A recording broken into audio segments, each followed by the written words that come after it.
జీవితంలో ఏం చెయ్యాలో చెప్పేది రామాయణం, ఏం చెయ్యొద్దో చెప్పేది మహాభారతం, జీవితం ఎలా జీవించాలో తెలిపేది భగవద్గీత.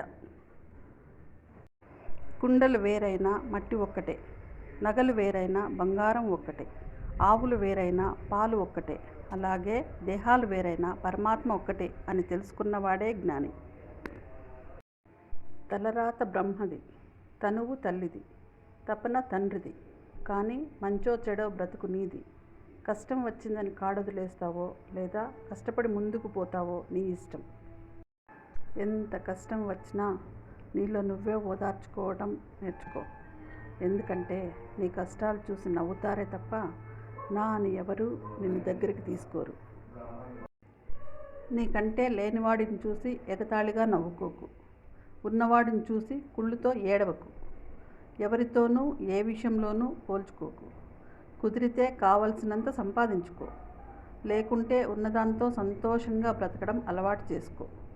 గ్యారంటీ వారంటీ లేని లైఫ్ని పనికిమాలిన విషయాల గురించి బాధపడుతూ వేస్ట్ చేసుకోకు.